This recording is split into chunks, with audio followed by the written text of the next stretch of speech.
మన ప్రభువును ప్రియరక్షకుడునైన యేసుక్రీస్తు శక్తిగల నామములో మీ అందరికీ శుభములు. ప్రియమైన దేవుని బిడ్డలారా, మరి ఎలా ఉన్నారు? గతించిన వారమంతా మనలందరినీ ఆయన రెక్కల నీడలో మనందరినీ కాపాడి నడిపించి మరొక నూతనమైన దినములో వారంలో మనల్ని తీసుకుని వచ్చిన విధానాన్ని బట్టి మరొకసారి ఆయనకి వందనాలు చెల్లించుకుంటున్నామండి.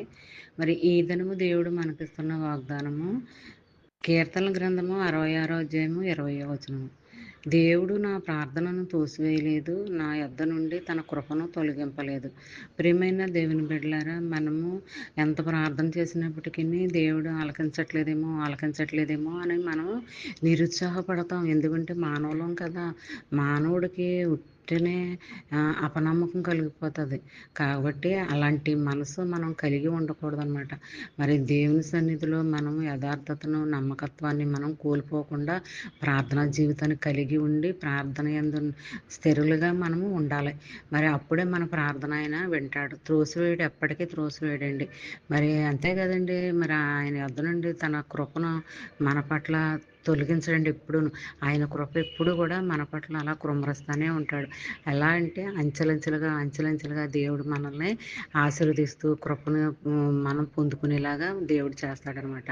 మరి ఒక్కసారి ఆయన దగ్గర నుంచి ఇవ్వబడిన ఆశీర్వాదాలు ఎప్పటికీ ఆగవండి. అలా పొందుకుంటూనే ఉంటామండి మనము.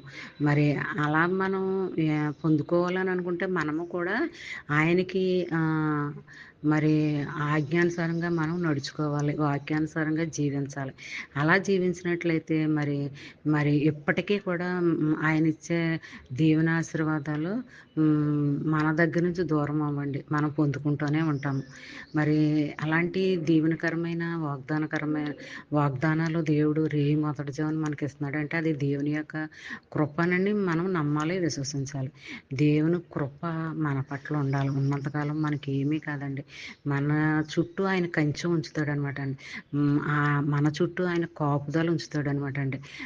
అప్పుడు మనకి ఏ సమస్య కానీ, ఏ బాధ కానీ ఏది మన దరిదాపులకి రాదనమాట అండి. మరి ఈ చిన్న వాగ్దానం నీ ఫ్రెండ్స్ సర్కిల్లో పంపండి. అలా పంపడం వల్ల చదివిన వారు దీవించబడతారు, మీరు ఆశీర్వదించబడతారు. మరి అలాంటి దీవెన ఆశీర్వాదకరమైన వాగ్దానాలు మరి నీ జీవితంలో, నా జీవితంలో, మనందరి జీవితంలో నెరవేర్పు కలగాలని కోరుకుంటూ గాడ్ బ్లెస్ యూ.